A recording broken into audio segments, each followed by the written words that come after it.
All right, let's jump right in. We're going to be looking at a story from the book of Acts, chapter 8. That is, well, it's an absolute powder keg. This is a moment when a young, kind of fragile movement gets put under some intense pressure, and instead of breaking, it just explodes. It shatters all these social, ethnic, and even religious boundaries in a way that I guarantee you no one saw coming. This is the story of how persecution accidentally kicked off a global mission. And that really gets to the heart of it, doesn't it? What happens when you're forced out of your comfort zone? When everything you know, everything familiar, is just stripped away? Does your faith wither up and die? Or does it find a strength and a purpose you never even knew it had? Well, let's find out. So our story doesn't start with some grand strategic plan. It starts with a crisis.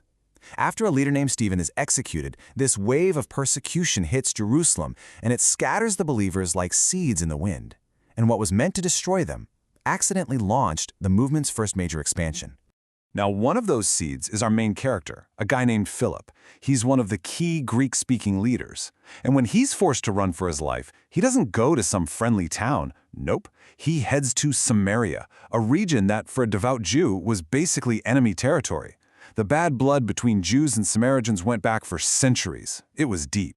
And this is exactly where that first big wall comes tumbling down. Philip walks straight into a cultural minefield, and it sets the stage for this dramatic showdown between two very, very different kinds of power. Okay, so to really get what happens next, you gotta understand something about the Roman world.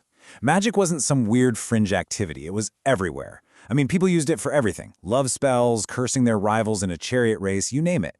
And Jewish magicians, they were often seen as the most powerful of all, because people believed they knew the secret, unpronounceable name of God, which gave them, like, ultimate power.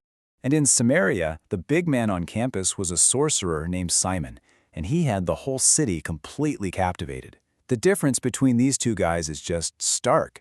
You've got Simon, who's using his power for fame, drawing on magic. Then you have Philip, whose goal is just to talk about Jesus, and his power comes from the Holy Spirit. And the outcomes, one leads to some temporary amazement, sure, but the other leads to genuine, life-changing faith. So when Philip shows up, he's not just preaching. He is demonstrating a totally different kind of power. People are being healed, real miracles are happening. And this power is so undeniable and so clearly not about him that it just completely eclipses Simon's magic. The people see that Philip's power is the real deal, and it sparks a revival across the whole city. This thing gets so big that the head honchos back in Jerusalem, the apostles Peter and John, they have to come see it for themselves. And this is the crucial part. They don't shut it down, they affirm it. They actually lay their hands on these new Samaritan believers who then receive the Holy Spirit. Right there, in that moment, former enemies officially become partners in the mission. The first huge ethnic wall has just been demolished.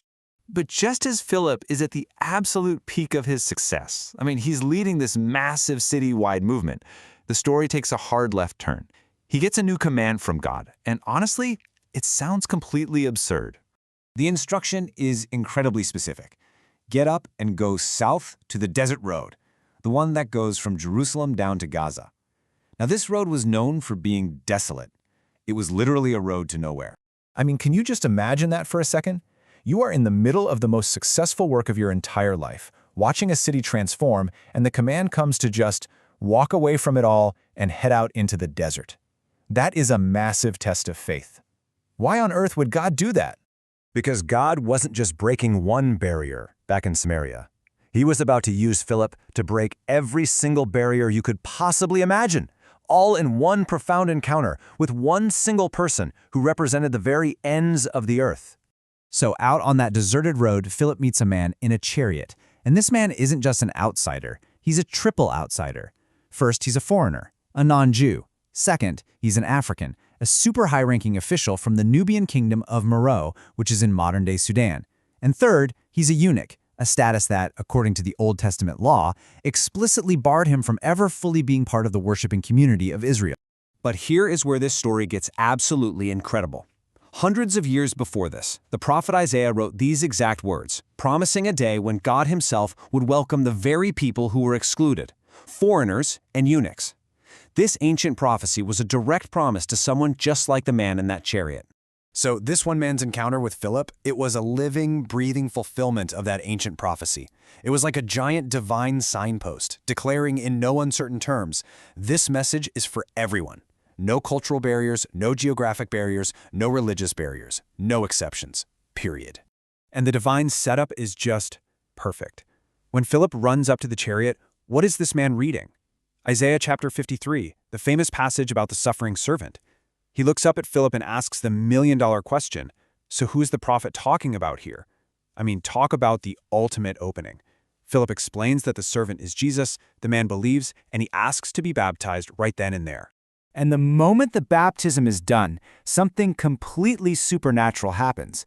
The Spirit of the Lord just snatches Philip away. He was there 1 second, and the next, poof, he's gone. This wasn't some friendly goodbye, it was a miraculous relocation, just underscoring that this entire event was orchestrated by God, from start to finish. And the final shot of this scene? It isn't of Philip. It's of the African official. He's no longer an outsider. He's been fully welcomed in. And he continues his journey home, taking this incredible news back to Africa, rejoicing. So why does this story matter so much? Because in these two back-to-back missions, Philip acted as a forerunner. He was breaking ground that would end up defining the entire future of the movement. Let's just break it down. In Samaria, he smashed the ethnic barrier, turning historic enemies into family. Then, with the African official, he broke the religious and the geographic barriers, proving the message was for even the most excluded people on the planet.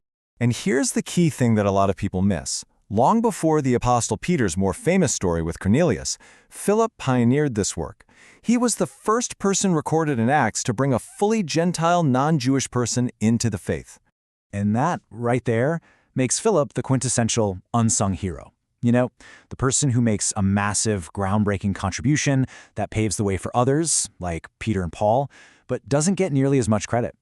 He did the work without getting the top billing. The scholar Dr. Craig Keener puts it beautifully. He says, "Most people have not heard of most of us, but our names are written down in heaven, and that's what matters most." Philip's story is this powerful reminder that your significance isn't measured by your fame, but by your faithfulness to whatever mission you're given. And that really just leaves us with a final thought, doesn't it? Philip's obedience on that lonely desert road literally changed the course of history. It makes you wonder, who are the unsung heroes today? The ones who are quietly breaking new ground, crossing difficult barriers, and doing the essential work far, far away from the spotlight. Maybe they're the ones who matter most of all.